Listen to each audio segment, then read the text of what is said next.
Olá, seja bem-vindo, seja bem-vinda ao Frente a Frente, que começa agora. A nossa entrevista hoje é com o engenheiro civil Judson Cabral. Ele que é ex-vereador e ex-deputado estadual e hoje conselheiro do CREA, o Conselho Regional de Engenharia e Agronomia de Alagoas, onde ele atua como coordenador da Comissão de Meio Ambiente do órgão. Hoje, aqui no Frente a Frente, Judson Cabral fala sobre a conjuntura política, econômica, social, especialmente sobre as questões de meio ambiente no país e aqui em Alagoas.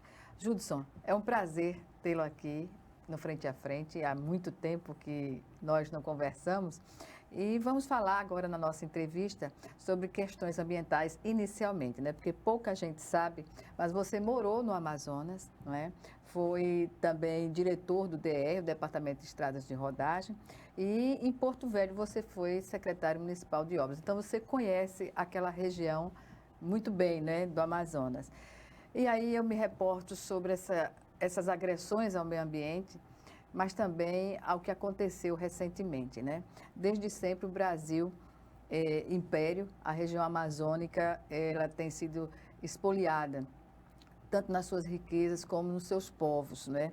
E, sobretudo, os indígenas que têm sido massacrados desde o Brasil Império. Os assassinatos do ativista Bruno e do jornalista Philips, eles estão pode-se dizer que eles estão configurados como uma tragédia anunciada, até porque o que leva o Brasil hoje, que é signatário de tantos tratados, né, de paz, e de repente produzir uma tragédia dessa, duas mortes terríveis, da pior forma que se poderia imaginar. Bom, eu primeiro quero cumprimentar a todos os telespectadores da TV Assembleia. É uma grande satisfação, me sinto muito à vontade em voltar aqui aos estúdios para conversar com a minha amiga e uma jornalista pela qual tenho grande admiração, a Gorete, e toda a sua equipe, né? Porque ninguém faz um trabalho desse sozinho, né? Então é importante destacar a equipe da área que eu conheço e tenho um respeito muito grande.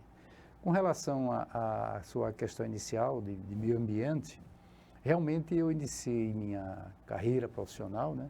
Formei muito novo, acho que com 22 anos já estava no Amazonas, onde eu assumi a direção de várias residências. Eu fui trabalhar exatamente em interiores, trabalhei em Lábrea, em Altazes, Rio Madeira, trabalhei em Borba e em Lábrea, que era Rio Purus. Então eu me desloquei muito naquele mundo verde.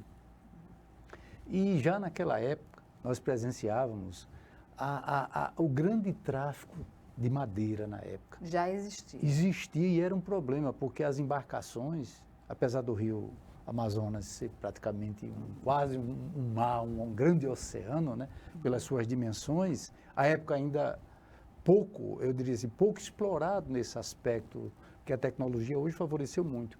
Mas já naquela época nós nos deparávamos com as embarcações desviando, que eles desmatavam perto das margens e a madeira era amarrada e vinha então aquela grande extensão, boiando, puxado por um rebocador, mas era um problema, porque tinha os hidroaviões na época que pousavam nos rios e se bate num tronco daquele, então eu tive a oportunidade de conhecer aquele mundo verde, que é um pulmão do mundo, né? O Amazonas é fantástico. E realmente, hoje o que nós vemos é não só a pesca ilegal, os garimpos. Até quando passou a reportagem eu me lembrei que eu estive naquela área de Altazes, ali Rio Madeira, e é um absurdo, uma poluição tremenda. Além madeira e pesca ilegal, porque quando você começa a pescar e você, nas áreas indígenas principalmente, você vai estar tirando a sobrevivência daquele povo, né? Dos ribeirinhos Então, esse assassinato do Bruno e do Dom é algo que precisa ser investigado com muita seriedade, porque aqueles pescadores, dá para ver na limitação deles, eles não teriam essa iniciativa de promover brutalmente um assassinato daquele. E não se fala até então sobre mandantes, não é? Essa coisa tem que ser investigada para o bem do país, para o bem da sociedade, para que nós tenhamos realmente, não é só porque o mundo está pressionando, não, é uma obrigação, uma necessidade.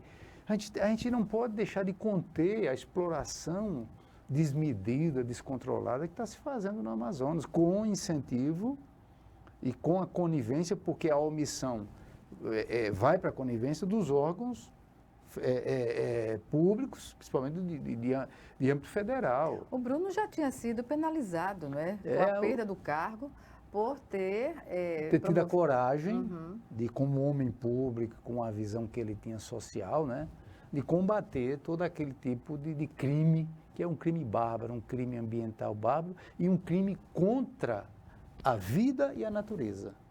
A vida como um todo, porque a vida animal e a vida humana, porque o povo sofre. Hoje... É lamentável, né? Eu falo hoje, na época que eu estava lá, eu era um admirador, eu já percebi algumas coisas, mas eu era muito jovem ainda, eu não tinha, e naquela década de 70, porque foi em 78 que eu iniciei a minha vida profissional no Amazonas, nós não tínhamos ainda a tecnologia e essa visão do controle ambiental. Mas a gente já percebia o quanto os madeireiros se apropriavam, era uma coisa absurda, né? Mas hoje a coisa ganhou proporções que os organismos internacionais hoje são obrigados a alertar o país. Porque o mundo precisa de sustentabilidade. E depende da Amazônia. Depende da Amazônia. Todos nós estamos pagando hoje com a questão da temperatura. A gente vê aí um impasse entre Rússia e Estados Unidos em relação à Ucrânia. O mesmo pode acontecer no Brasil, porque quando o Estado não se apropria do cuidado, né, das suas potencialidades, de uma mata como é a Amazônia, outros países podem argumentar que a falta de zelo do Brasil, não é, pode suscitar um desequilíbrio no planeta e aí criar uma situação difícil do ponto de vista diplomático, não? Perfeito. Hoje a ordem mundial, uma das questões que mais se quer combater, primeiro é o controle da poluição, porque a camada de ozônio, ela está sendo vilipendiada, então é preciso que a gente tenha. E as questões ambientais, a Amazonas bom, o pulmão do mundo. Mas é nossa. Lógico, mas nós temos que ter uma relação de convivência com o mundo, principalmente hoje, a visão da globalização hoje, ela se dá nesse aspecto ambiental, ela é muito importante. Em alguns aspectos ainda vira um pouco um imperialismo com o controle do comércio, mas a gente tem que ter muito cuidado, porque a questão ambiental afeta todos nós. Eu, na minha experiência hoje, com a vivência maior, né, dos meus quase 45 anos de engenharia e me especializei na área ambiental, eu me preocupo realmente. Como me preocupei nos meus mandatos, nesse aspecto aqui no meu estado. Tanto que eu acho que o Gorete deve lembrar que a lei de combate à desertificação aqui no semiárido foi da minha autoria. Naquela ocasião, eu lembro que o deputado Inácio Loyola foi também um dos grandes apoiadores dessa iniciativa. Então, é importante a gente ter esse compromisso ambiental da sustentabilidade, porque senão nós estamos pagando e os nossos filhos, netos e a nossa descendência. Você começa pela visão da preocupação familiar, mas ela é uma preocupação social de sobrevivência. Sobre o policiamento que poderia ser compartilhado pelo Brasil com os países que estão na fronteira, né, com o nosso, para essa questão da segurança, de se evitar o narcotráfico também na região. O senhor, o que nós podemos entender dessa falta de participação das Forças Armadas na área fronteiriça do país, sobretudo naquela região, e estarem voltadas, melhor dizendo, as Forças Armadas para as questões eleitorais? Olha, é lamentável, porque, veja bem, vamos assim, Alagoas nós temos um batalhão dentro da cidade. Qual é a função hoje de você ter um batalhão dentro de uma cidade de Maceió? Imagine se o país entender que nós precisamos ter o policiamento com as Forças Armadas nessas fronteiras. Então, há possibilidade, do ponto de vista estratégico, das Forças Armadas ter um papel bem mais importante do que está se envolvendo. Eu fiquei estarrecido outro dia com as Forças Armadas querendo discutir a segurança das urnas, mas não é a segurança das urnas do ponto de vista do processo eleitoral, a segurança tecnológica. Num país que tem um Ministério de Ciência e Tecnologia, onde é que as Forças Armadas vão se meter? Não tem sentido, gente. Nós temos que ter lógica nas coisas. Mas teria um sentido aí escuso. Não, eu estou falando não tem sentido. Na verdade, de intimidar o eleitorado. De para ter uma influenciar. sensação de que estávamos sob... E isso, a democracia paga um preço muito alto, porque os militares, em vez de estar na estratégia, como você acabou aqui, de estar planejando a gente tomar conta das nossas fronteiras para combater o narcotráfico, que é pesado, o desmatamento, ajudar no combate aos organismos da pesca ilegal. E hoje, com a tecnologia que tem, as Forças Armadas vão se envolver em querer fazer perguntas sobre o funcionamento da urna. Isso é Ministério de Ciência e Tecnologia. Então, são coisas que têm uma lógica para se preservar a democracia e a soberania do país. Estão se misturando as coisas. E aí há interesses escusos. Eu não tenho dúvida disso, pela experiência que eu vivo no mundo da política, que eu vivi e que vivo. Eu sou um cidadão, sou um profissional de engenharia, mas, acima de tudo, eu sou um ser político que não abro mão de participar e dar a minha contribuição. Como o senhor tem acompanhado a questão da participação, digamos assim, parece que houve uma antecipação, né, eleitoral do ponto de vista da presidência da República, né? Na realidade, eu até entendo que quando houve a mudança em 2018, é natural uma democracia. Mas a partir daí, o governo não se estabeleceu como governo. Ele continuou fazendo dos organismos um palanque e de uma forma tão grosseira, com agressões de todo tipo. Entendeu? Então, é preciso que a gente... Eu não condeno ninguém, o voto é uma democracia, o voto é livre, eu respeito, mas a gente... Mas o respeito, né? Mas a gente manter alguém que está nos desrespeitando, aquela cena do cara bater continência para a bandeira americana, aquilo que nos desrespeita, entendeu? O que a gente precisa é alguém que entenda isso é um país riquíssimo, mas um país também com um abismo social tremendo. Então, o governador tem um presidente e sua equipe tem tantas coisas para tratar, aí fica se envolvendo em aspectos de urna, condenando quando ele foi eleito por muitos mandatos anteriores pela mesma urna. Não só o presidente, os filhos toda a que família, participam. o Congresso tem que estar, os deputados têm que foram eleitos. E aí? Então, está desviando algo que é para se discutir, que é a soberania do país, o desenvolvimento tecnológico, está aí a agressão às universidades, se cortou a verba da pesquisa, do ensino e pesquisa.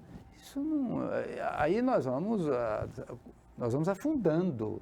E esse afundamento traz consigo a ampliação, como nós estamos vendo aí, da zona da pobreza e da miséria. Essa é a consequência.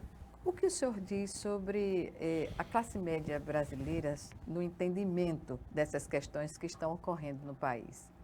A classe média brasileira está confundindo a questão da meritocracia. O cara acha porque se formou, ele então já adquiriu um direito em que ele não mais se envolve para entender a discussão política. Acho que o mérito de ter uma formação, muitas vezes, ele dá o direito da condenação sem analisar a sua própria conduta.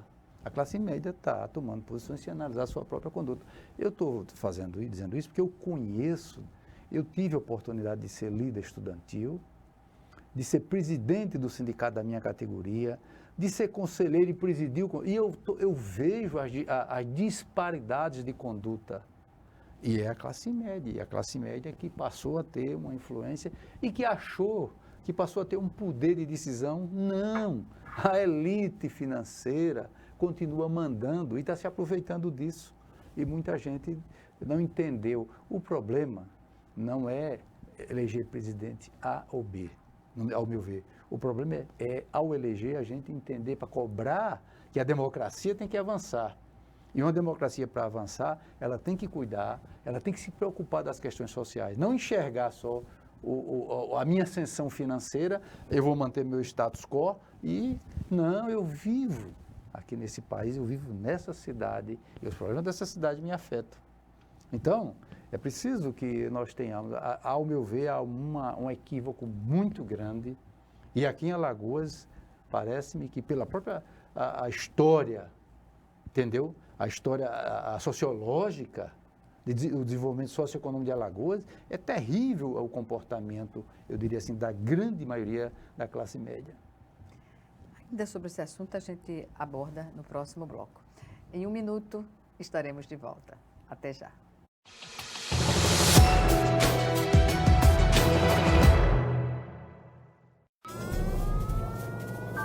Há mais de 40 anos, um grupo de médicos criou uma organização de emergência médico-humanitária capaz de oferecer ajuda às pessoas em meio a desastres naturais, epidemias ou guerras, atendendo os mais necessitados sem se importar com raça, religião ou ideologia. Hoje, Médicos Sem Fronteiras envia equipes totalmente preparadas para responder a emergências por todo o mundo. Nossos profissionais são financiados por pessoas como você e eu. Conheça-nos, participe, apoie, porque juntos chegamos mais longe.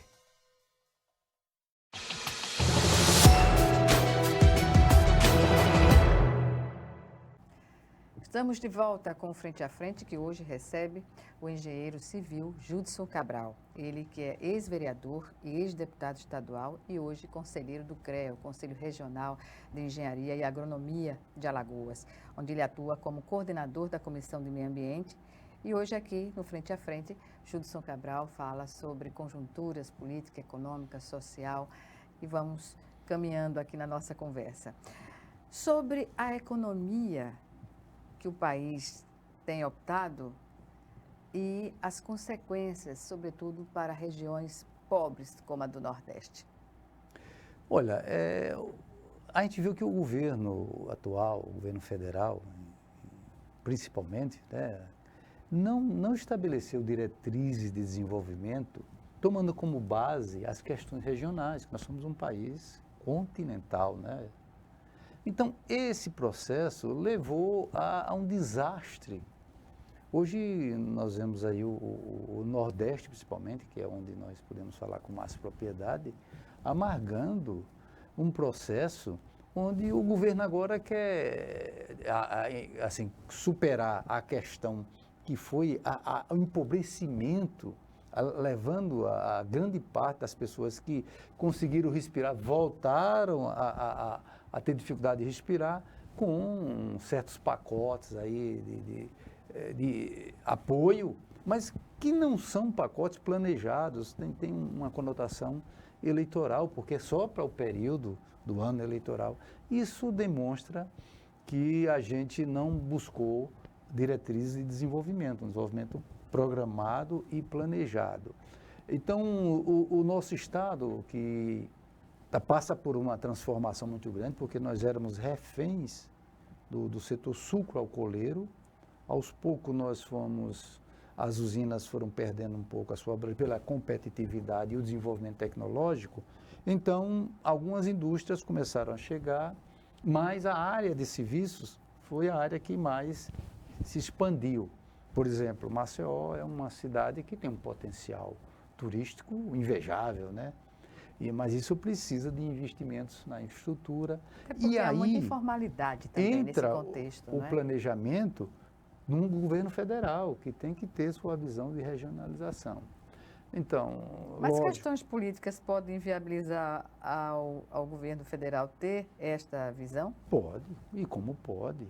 Quando a gente começa a tratar a política com orçamento secreto, aí isso é um desmantelo, esse é um problema onde, eu vou dirigir recurso para aquele prefeito que me apoia. Eu não quero saber se aquela cidade é a cidade que precisa mais precisa? Certo, de um desenvolvimento na área da educação, da saúde, até da questão da sua infraestrutura. Não, mas é aquele prefeito.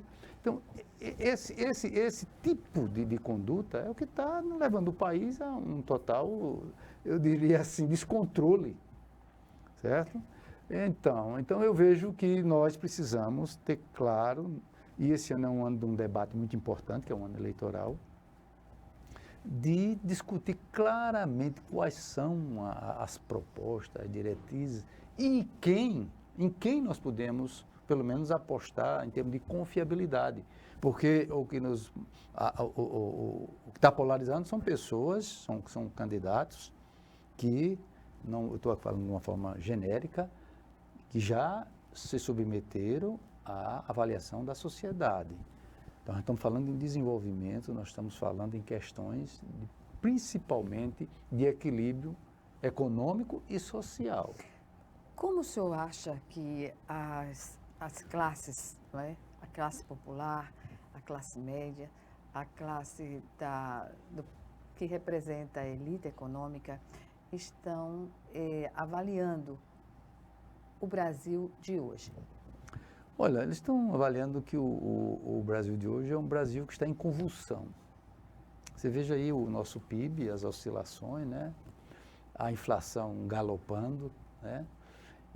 Lógico que também tem uma questão mundial, mas essas questões nós conseguimos, depois da década de 80, traçar um plano de superação e nós estamos começando a descer uma ladeira. Então, esse debate é um debate importantíssimo. E um país que começa a sufocar a educação, o desenvolvimento tecnológico, as universidades, é um país que tende a estagnar, entendeu? Então, nós somos um país que temos grandes potencialidades, mas nós não podemos ficar, por exemplo, só à mercê do agronegócio. Porque o agronegócio, dentro da sua visão, ele tem uma visão de expansão em áreas que nós temos que preservar. Então, quer dizer, é preciso que haja uma visão de desenvolvimento onde a gente possa tratar a coisa não querendo vender a Petrobras, achando que isso não é a solução. Na minha análise como profissional e dentro da minha experiência política, não é entregando as estatais a qualquer custo. Eu entendo perfeitamente que o Estado, não defendo o Estado mínimo, não defendo, mas um país em desenvolvimento tem que ter o controle da energia. Entende? Os países desenvolvidos têm esse controle? Olha, é uma loucura, é uma coisa assim... Inexplicável. Nós temos capitais ainda que não tem, o saneamento não chega a 30%. Isso no século XXI. Então, quer dizer, a gente precisa de investimentos. Agora, nós temos que investir na formação tecnológica. E esse é um dos grandes problemas. Lógico que nós somos um país favorável ao agronegócio. Nós temos um país com muitas riquezas, mas não é abrindo para favorecer o garimpo ilegal. Isso é um país que vai virar um país sem dono, sem controle. Então, quer dizer, a democracia e esse debate, ele precisa estar bem claro o papel de cada ente. Qual é o papel das Forças Armadas? Qual é o papel do Congresso? O Congresso está procurando puxar para si agora a ação do Executivo, porque essa questão do orçamento secreto é o Congresso invadindo nas atribuição do Executivo. Então, quer dizer, é preciso a gente dar uma rediscutida nisso aí. E isso depende das pessoas que nos representam. E não é a primeira vez que o Executivo torna-se refém do Parlamento, do Congresso Nacional, né? E outra coisa, a gente precisa discutir o verdadeiro papel do STF. O STF, numa democracia, é o teto. O STF tem que dar uma reavaliada. Não é condenar pessoalmente o ministro, não se trata disso, não. É o papel do STF se preservar, para que suas intervenções... Porque a intervenção do STF não é inquestionável, é decisão. E para isso é preciso que quem se coloca lá não seja refém de quem o colocou. Colocou lá porque a Constituição diz que o caminho para colocar era esse, mas isso não significa... O ideal não seria que a colocação viesse de uma titularidade e não de uma indicação política, porque é uma indicação. Não, eu acho que a indicação, ela vem após a titularidade. A indicação, ela pode não ser nociva, entendeu? Se ela obedecer uma visão estratégica, não da forma como está sendo feita, porque você está se colocando para se fazer confronto. Eu indiquei tanto, esse é meu indicado e eu A própria Procuradoria-Geral da República é uma aberração. Procuradores que são pessoas concursadas, de carreira. Entra em conflito com o procurador-geral, no caso, Então, porque o engavetamento dessas... Precisa desmistificar isso, mas para isso é preciso que eu comece a gerar um equilíbrio no órgão fiscalizador máximo, que é o Congresso. O Congresso precisa... A seleção dos nossos representantes, ela precisa ter uma sintonia com alguém que tenha uma visão clara, sem discriminar ninguém. Mas você sabe quando você coloca um humorista que pela popularidade, para amanhã dar um voto no Congresso. Não é menos... Humorista, mas isso aí, nesses casos, um às vezes humorista a população que é fez uma reação, não é? É uma reação. Que vendeu na sua campanha a conquista do seu espaço com a baixaria, às vezes, do seu humor, com a baixaria. Não desrespeitando nenhum artista, mas assim, é preciso que haja uma seleção. Manter o nível um de uma nível campanha, maior. né? E por isso tem uma coisa que se chama educação política. Olha, eu tive algumas experiências, eu acho que eu vou citar assim, eu frequento o mercado da produção. E em algumas campanhas, inclusive eu tive êxito, normalmente é natural, como cidadão, eu estou lá na minha feira e também como eu era candidato. E pessoas que eu tinha uma relação muito boa de compra e venda. Aí, quando eu receber a minha proposta, nem olhou e disse, mas e aí, vai ter? Aí eu automaticamente reagi. Eu disse, não, olha, eu, todo respeito, estou devendo, eu deixei de pagar. Não, o senhor não deve. Como é que eu vou comprar a sua consciência? O que a senhora está me falando é para eu comprar a sua consciência. Não vou comprar. Isso é o vendedor, a vendedora. Não, é sua liberdade, tá certo? Essa relação de dinheiro, quando eu estiver devendo, a senhora me cobra, eu posso pedir até desconto, ela disse que não dá, mas nesse campo a senhora tem que se preservar. E eu me preservar. Aí, isso se chama educação política, com franqueza, sem precisar agredir, sem precisar menosprezar, porque as pessoas também, muitas vezes, já vêm de uma sociedade onde a sua formação foi de levar vantagem, de oportunizar, e a gente precisa se libertar disso. Certamente. Educação. Educação política também. Política também. Vamos chamar agora o nosso segundo e último intervalo. E já estaremos de volta. Espero você.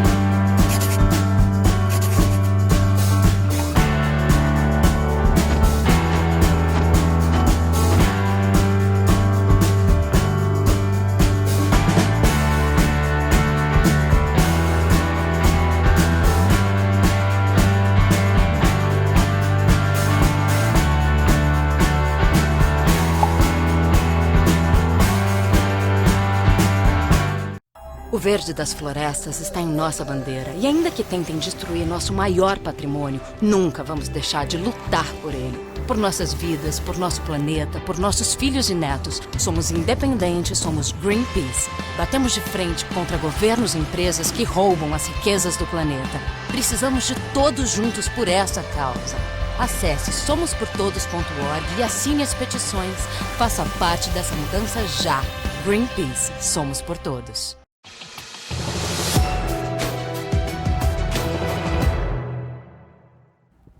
De volta para o último bloco do Frente a Frente, que hoje recebe Judson Cabral, engenheiro civil, ex-vereador e ex-deputado estadual e hoje conselheiro do CREA, o Conselho Regional de Engenharia e Agronomia aqui de Alagoas. Bem, falávamos no bloco anterior sobre educação política. A gente tem que ficar bem atento ao que é viabilizado por todos, não é? Sejam partidos, sejam pré-candidatos, sobretudo nos meios de comunicação. Há algo que está meio fugindo ao controle. Pode-se dizer que esse componente de se usar palavras de baixo calão, digamos assim, é algo que precisa se ter um olhar mais apurado dos instrumentos como Tribunal Regional Eleitoral, Ministério Público Eleitoral. Como o senhor vê essa questão? Olha, Gorete, me preocupa, porque isso é a vulgarização da política. Não vamos confundir, inclusive dos marqueteiros, isso é a vulgarização. Por quê? Através da vulgarização eu vou atender a uma população deseducada, que entende o jargão da palavra de baixo teor, né, de agressão, que eu concordo. Ontem eu estava com meu filho, com meus netos, e de repente eu vejo uma propaganda política com palavras, e aí como é que eu vou explicar o quê? Gente, é lamentável. É assim, não sou, eu sou um cristão praticante, mas eu não sou refém também da igreja, né? A minha questão pessoal, porque eu, ao ler o Evangelho, eu sinto que eu aprofundo.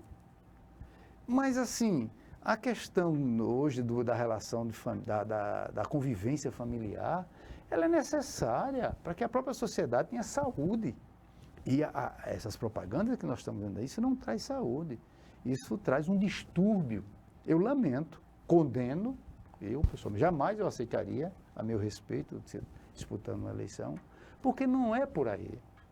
Então, inclusive, eu entendo que uma coisa é você fazer a educação cívica e política na própria escola, na universidade. Não, você não vai fazer a politização tratando a respeito de ideologia. Ou de candidatura A, B ou C. Não, nem de partido. Não se trata disso. E eu falo com muita propriedade porque já presidi várias entidades civis, sindicato, conselho, associações, certo? Já presidi empresas, já dirigi empresas, entendeu? E nunca precisei levar, mesmo às vezes tendo exercido o mandato anterior e sendo membro de um partido, jamais eu levei a questão partidária para dentro desses locais. É uma questão de bom senso também, né? De bom senso, de coerência e, acima de tudo, de respeitar as pessoas. Então, o que está havendo é a vulgarização da propaganda política, e isso eu diria assim, vai na contramão da educação política. É o desrespeito. E abre espaço para outras agressões, né? Outras manifestações diferentes. As palavras de baixo calão, o cidadão chega num comício, ou chega numa propaganda que vai ser velho. Eu acho até que o TRE, o TSE, tem que tomar providências. Eu acho que isso vai de encontro, certo? Ao respeito que a gente tem que ter ao seu ambiente familiar, entendeu? Ao seu ambiente familiar. Isso está passando dos limites, eu não concordo com isso, o respeito tem que ser estabelecido. Você tem de várias formas de exaltar os seus dotes, os seus valores, mas com palavras de baixo calão. Não acrescenta nada. Para que eu tenha que estar explicando a meu filho qual é a relação sua com aquilo. A utilidade. Que utilidade. Né? Pois é. Não, gente, isso eu sinceramente, isso é lamentável e eu jamais, eu pelo menos como cidadão e amanhã no mundo da política, jamais utilizei e utilizarei. Em respeito a você, em respeito a todos aqueles que querem uma política sadia. Porque as pessoas podem discordar, mas aí não é questão de discordar. Você está impondo, você chega na minha casa e de repente entra para um filme que eu estou assistindo, uma novela, um programa, e entra aquela propaganda e, de respeito, você, com maturidade, condena. E as crianças, os adolescentes, e vão saber, gente, então essa é uma palavra comum, então eu vou sair por aí. E não é essa a educação que a gente precisa. As denúncias de corrupção no MEC e a possibilidade de abertura de CPI, como o senhor tem acompanhado essa questão? Olha, realmente preocupa a CPI nesse momento, no ano eleitoral, já na sua fase. É preocupante. Agora, a coisa é uma excrescência tão grande da mistura das igrejas com uma política, não com a política. Não das igrejas, mas dos integrantes não é? que se dizem presidentes de congregações. Ele está ali, ele diz textualmente. Olha, é uma agressão tão grande de respeito. Eu acho que as pessoas precisam entender que para transformar a sociedade, para tem que tomar atitude. Tem que saber de que lado está. E não é estar porque está com o partido AB, não. É de posicionamento. A corrupção, ela agride todos nós. Depende de que partido venha. Eu sempre disse, toda pessoa maior de idade que aceita entrar no mundo da política também deve responder pelos seus atos, seja de que partido for, de que ideologia for. E o que está ocorrendo é lamentável. No Ministério da Educação, certo? Se deixar envolver com interesses escusos, explícitos. Não, isso tem que ser apurado. Isso tem que ser apurado, tem que ser as últimas consequências. Doa em quem doer. Eu pelo menos, tenho essa visão. E, inclusive, tenho um orgulho, porque ensinei muito. Eu dei muita aula, estudei bastante. E, como cidadão, como ser político, nós estamos regredindo. Isso é a maior baixaria que pode haver para um país. Usar o Ministério da Educação para esse tipo de concessão é lamentável e precisa ser apurado realmente. Agora, eu espero também que não se aproveite também vai fazer a CPI eleitoreira. Se a CPI for voltada realmente para apurar o fato em si, ela é válida e é necessária. É importante destacar porque pode haver um oportunismo político também. Que também tem que ser condenado, entendeu? Então, o país está passando por um momento... Agora, por outro lado, a democracia... É isso. Que se constrói, você pega a história, nós somos uma democracia ainda muito jovem, né? Você pega os países europeus, 2000 anos de construção, né? Nós temos o quê? 600, 1.500 para cá, A nossa democracia, que a sua segunda etapa nasceu em 1985, depois do golpe militar, né? Constituição. Então, nós estamos retomando e a gente não pode perder. Retomando exatamente uma democracia jovem e ainda quem queira mudar a atual Constituição. Como o senhor vê essa questão? As pessoas não caíram no real. Olha, eu gosto de contar a história. Eu sou de uma família de classe média pobre, digo assim, porque meu pai tinha 12 filhos, vivia do emprego, era um sargento do Exército, vivia daquele emprego, não podia exercer atividade nenhuma, e não tinha uma casa para morar. Ele veio ter uma casa para morar. Quando eu me formei, que fui para o Amazonas, que junto com uma irmã minha que formou também, fizemos com naturalidade, ajudamos a família a ter uma casa. Então, o que ocorre? Quando eu tomei pé da democracia, dos direitos que eu tinha, da necessidade, eu comecei a perceber, porque eu vivi também no golpe militar. Eu via quando meu pai me dizia, eu era líder estudantil, o seu nome e de seus colegas estão lá no serviço de informação. É como se fosse botando ele me avisando que aquela camisa não, ele nunca me proibiu de participar. Então, a democracia... advertia sobre os riscos. Advertia, ele foi muito, meu pai foi fantástico. Mas assim, a democracia é a liberdade. Agora, não quer dizer que a sua liberdade termina quando começa a minha. E dentro daquilo que se estabeleceu um padrão constitucional. Então, precisa ter muita clareza da importância da democracia para que a gente não venha achar amanhã que um golpe...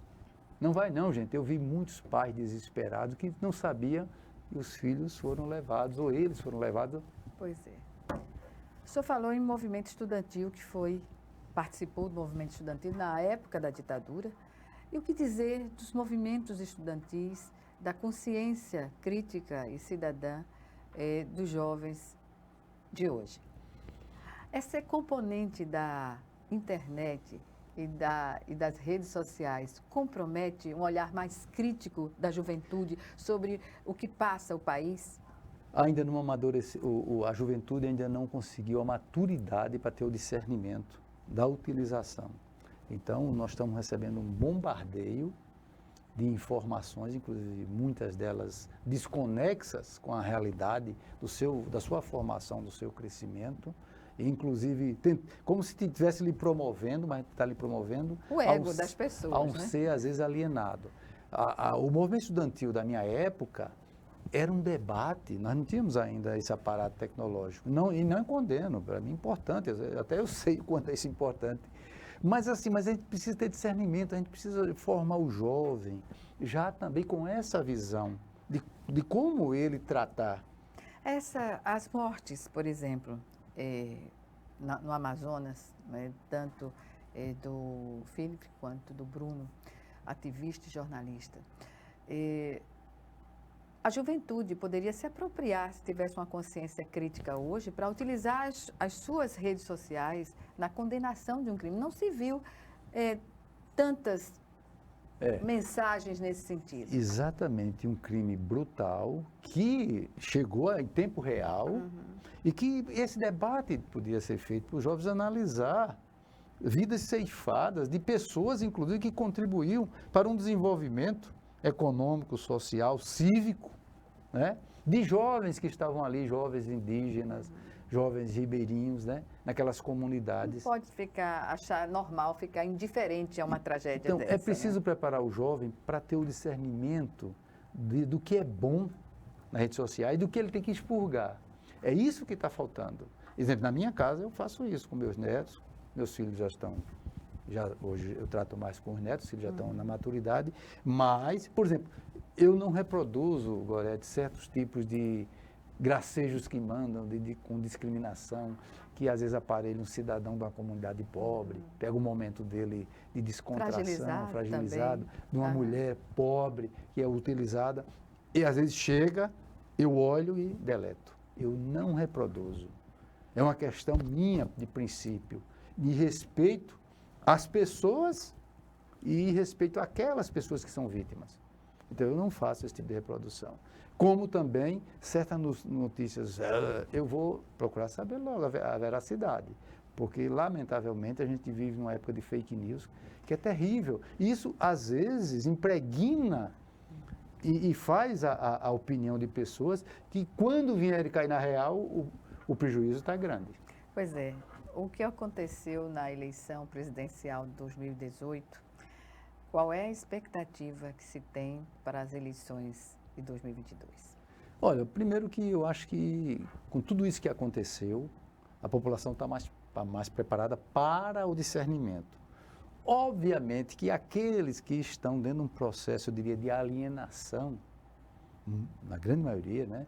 Eu respeito a democracia, pessoas até que faz.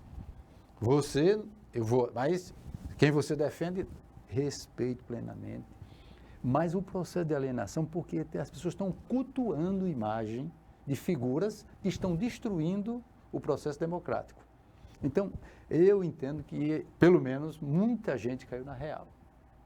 Muita gente caiu na real depois daquele episódio de 2018. E os fatos não são... A realidade sobrepõe a qualquer fake news, né? Então, isso é fato. A sociedade brasileira, né, vai ser um grande teste. Agora vai ser um grande teste. Porque antes teve uma das grandes redes de comunicação que impregnou a população, detonando um lado, né? Porque, olha, dos grandes problemas do governo anterior, que foi o governo do PT, foi não trabalhar o marco regulatório.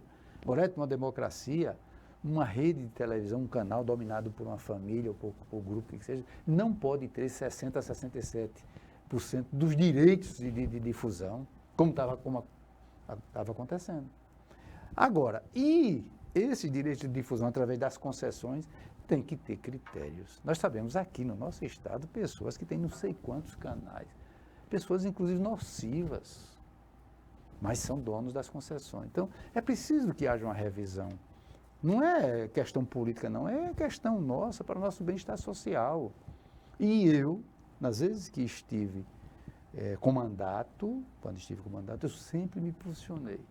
Sempre, e continuarei da mesma forma como cidadão, e se amanhã a população achar que eu devo, vou me posicionar de forma bem clara, porque é assim que a gente constrói, tendo a coragem de se posicionar para transformar. Judson Cabral, eu lamento informar que estamos no final, já atrasado um pouquinho do nosso encerramento da entrevista, e eu quero aqui agradecer a sua participação.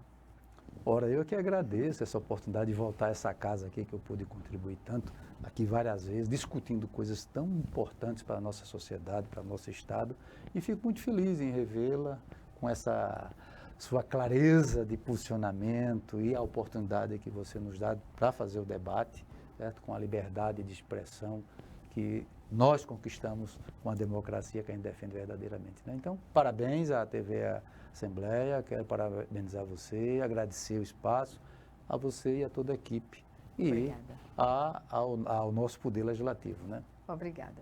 Obrigada a você também que nos assistiu e até o nosso próximo encontro, aqui, frente a frente, também com você.